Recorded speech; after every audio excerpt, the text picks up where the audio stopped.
আসসালামু আলাইকুম। অবশেষে আদালতের একটি বিশেষ রায়ের মাধ্যমে সম্ভবত বাংলাদেশের কোটি কোটি মানুষ যারা জাতীয়তাবাদে বিশ্বাস করেন, বাংলাদেশি জাতীয়তাবাদে, যাদের মধ্যে অগাধ দেশপ্রেম, সেই কোটি কোটি মানুষের একটা পরাজয় ঘটেছে, এটুকু আমরা বলতে পারি।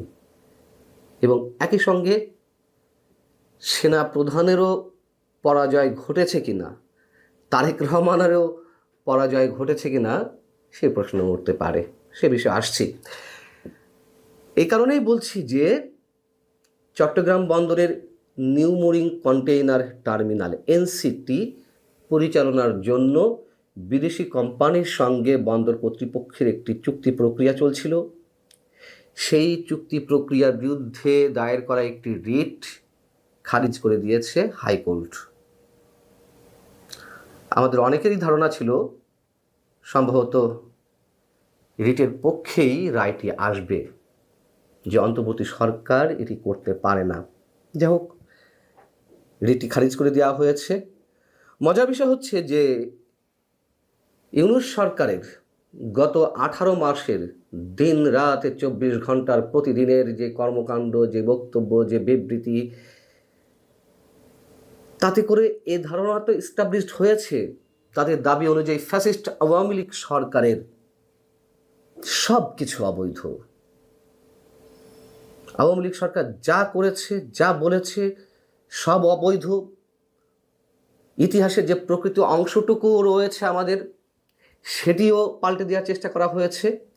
কিন্তু আওয়ামী লীগের সেই সব বিষয়ই বৈধ, সেই সব বিষয়ই সহি, যা কিনা ইউনূস সরকারের জন্য যথেষ্ট স্বার্থ সিদ্ধির জায়গাটি নিশ্চিত করতে পারে, একই সঙ্গে পশ্চিমাদের স্বার্থ উদ্ধার করতে পারে। যেমন নিউ মুরিং কন্টেইনার টার্মিনালের কথা বলছিলাম।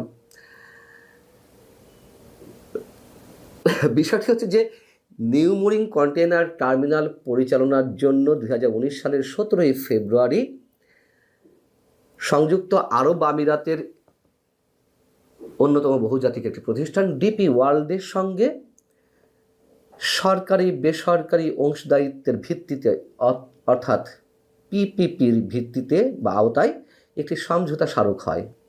কিন্তু খেয়াল করুন, এই সমঝোতা স্মারকটি হয়েছিল 2019 সালের 17 ফেব্রুয়ারি। শেষমেশ কিন্তু আওয়ামী লীগ চূড়ান্ত চুক্তিটি করেনি। আরও 5 বছর, আরও তো 5 বছর ক্ষমতায় ছিল, 24-এর 5 আগস্ট পর্যন্ত। তো ইচ্ছা করলে তো করতে পারতো চুক্তি কার্যকর, করেনি তো। সেটি টার্গেট চুক্তি কার্যকর করা, এবার এরকম আরও অনেক কিছু করার টার্গেট ইউনূস সরকারের। এর মধ্যে গত নভেম্বরে আমরা জানি যে চট্টগ্রামের লালদিয়া কন্টেইনার টার্মিনাল 30 বছরের জন্য পরিচালনার দায়িত্ব দেওয়া হয়েছে আরেকটি বিদেশি কোম্পানিকে, ডেনমার্ক ভিত্তিক প্রতিষ্ঠান এপিএম টার্মিনালসকে। ঢাকার অদূরে পানগাঁও অভ্যন্তরীণ কন্টেইনার টার্মিনালও সুইজারল্যান্ড ভিত্তিক প্রতিষ্ঠান মেডলককে দেওয়া হয়েছে।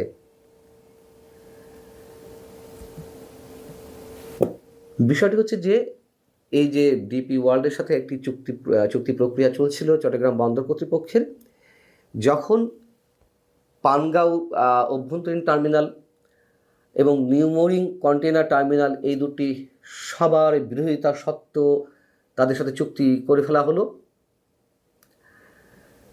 তখন একটা আশঙ্কার জায়গা থেকে নিউ মুরিং কন্টেইনার টার্মিনাল নিয়ে যাতে ডিপি ওয়ার্ল্ডের সাথে চূড়ান্ত কোনো চুক্তি না করা হয়, সেজন্য একটি রিট দায়ের করা হয় হাইকোর্টে।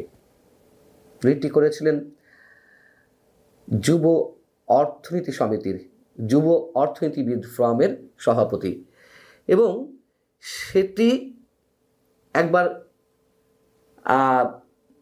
বিভক্তি রায় আসে। হাইকোর্টের বিচারপতি ফাতেমা নাজিব এবং বিচারপতি ফাতেমা আনোয়ারের সমন্বয়ে গঠিত একটি হাইকোর্টের বেঞ্চ, এই দুই বিচারপতির মধ্যে সিনিয়র যিনি ফাতেমা নজিব, তিনি রিটের পক্ষে রায় দিয়েছিলেন, আর রিটের বিপক্ষে রায় দিয়েছিলেন বিচারপতি ফাতেমা আনোয়ার। তখন এটি প্রধান বিচারপতি একক একটি বেঞ্চে পাঠান। সেই বেঞ্চই বৃহস্পতিবার রায় দিল যে চট্টগ্রামের নিউ মেরিন কন্টেনার টার্মিনাল নিয়ে সরকারের যে উদ্যোগ, যে চুক্তি প্রক্রিয়া, সেটি বৈধ। আমি শুরুতে বলছিলাম যে সেনাপ্রধানেরও পরাজয় ঘটেছে, সেই প্রশ্ন উঠবে কিনা। তারেক রহমানেরও পরাজয় ঘটেছে, সেই প্রশ্ন উঠবে কিনা। এ কারণেই বলছি, করিডোর নিয়ে তো নানান ধরনের তৎপরতা এই সরকারে দেখলাম। সরকারের নিরাপত্তা উপদেষ্টা মিস্টার খলিলুর রহমানের যে দৌড়ঝাঁপ, সেটিও আমরা সবাই জানি। এই যে করিডোর, এই যে বন্দর, এসব ইস্যুতে 2024-এর 21শে মে অফিসার্স অ্যাড্রেসে আমাদের সেনাপ্রধান জেনারেল ওয়াকারুজ্জামান স্পষ্ট বলেছিলেন, নো ব্লাডি করিডোর। তিনি এইভাবে উচ্চারণ করেছিলেন এবং একই সঙ্গে বলেছিলেন যে চট্টগ্রাম বন্দর নিয়ে সিদ্ধান্ত নেওয়ার এখতিয়ার, এবং একই সঙ্গে মানবিক করিডোর নামে যে করিডোর দেওয়ার কথা বলা হচ্ছে, সেইগুলোর বিষয়ে সিদ্ধান্ত নেওয়ার এখতিয়ার বর্তমান সরকারের নেই। বর্তমান সার্বিক পরিস্থিতিতে দেশ ও জনগণের কোনো রকম ক্ষতি হোক, এমন কোনো কাজ সেনাবাহিনী করবে না, কাউকে করতে দিবে না। তিনি আরও বলেছিলেন, একটু মনে করিয়ে দিই আপনাদেরকে, 5 আগস্টের পর থেকে আজ পর্যন্ত দেশের সার্বিক পরিস্থিতি স্থিতিশীল রাখতে সেনাবাহিনীর অক্লান্ত ও নিঃস্বার্থ ভূমিকা সত্ত্বেও বিভিন্ন মহল থেকে সেনাবাহিনী ও সেনাপ্রধানকে টার্গেট করা হচ্ছে, যা হতাশাজনক। দেশি বিদেশি স্বার্থান্বেষী মহল পরিস্থিতির আরও অবনতি ঘটাতে যাচ্ছে, যাতে ঘোলা পানিতে মাছ শিকার করে তাদের স্বার্থ উদ্ধার করতে পারে। এবং তারেক রহমানও স্পষ্ট উচ্চারণ করেছিলেন, তার ফেসবুক পেজে স্ট্যাটাস দিয়েছিলেন, বিএনপির যে সমাবেশগুলো বা সভাগুলো সেখানেও স্পষ্ট উচ্চারণ করেছিলেন, অনির্বাচিত অন্তর্বর্তী সরকারের বন্দর কিংবা এলডিসি থেকে উত্তরণের মতো বিষয়ে সিদ্ধান্ত নেওয়ার এখতিয়ার নেই। এবং বিদেশিদের হাতে বন্দর তুলে দেওয়ার বিরোধিতা করে চট্টগ্রামে আন্দোলনও গড়ে তোলা হয়েছিল শ্রমিক দলের পক্ষ থেকে, সেটিও আমরা জানি।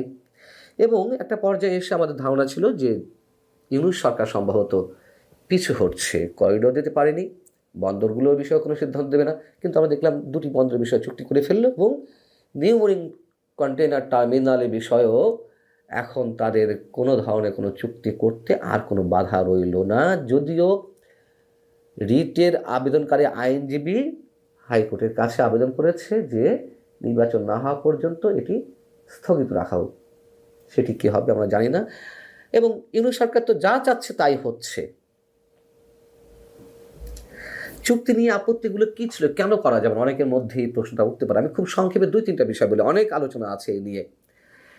বিষয়টি হচ্ছে যে ডিপি ওয়ার্ল্ডের মতন বিদেশি সংস্থার সাথে যুক্তরাষ্ট্র তাদের একটি চুক্তি বাতিল করেছে। সেই ডিপি ওয়ার্ল্ডের মতো বিদেশি সংস্থার হাতে নিউ মেরিন টার্মিনাল দেওয়া হলে জাতীয় নিরাপত্তা এবং ভূ রাজনৈতিক ঝুঁকি তৈরি হতে পারে, এমনটাই মনে করা হচ্ছে। বিশেষজ্ঞরা সেটি খুব স্পষ্ট করে বলছেন।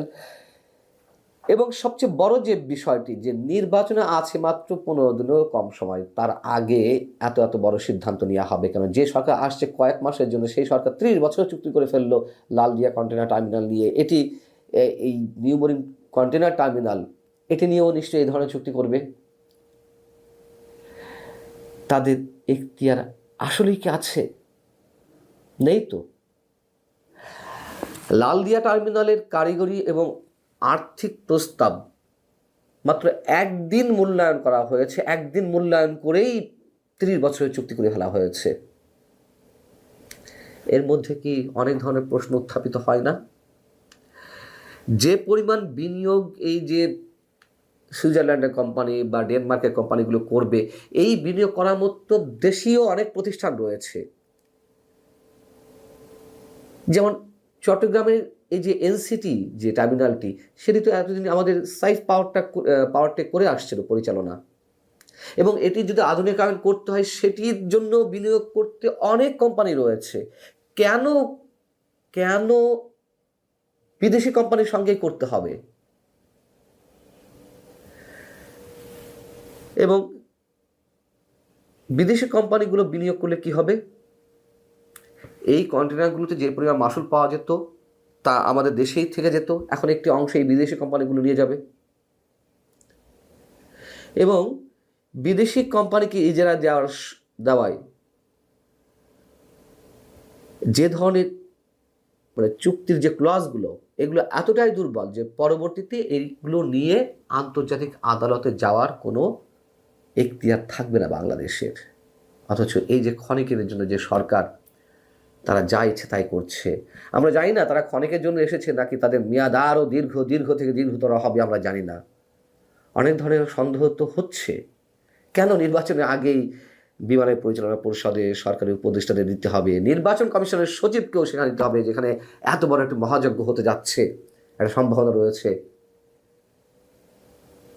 আরও তো কত কি, মন্ত্রীদের জন্য 9,000 স্কোয়ার ফিটের ফ্ল্যাট করা হবে, মিরসরাইয়ে অস্ত্র কারখানা করা হবে, যেখানে বাংলাদেশ অর্ডিন্যান্স ফ্যাক্টরি রয়েছে, সেনাবাহিনীর সমরাস্ত্র কারখানা রয়েছে।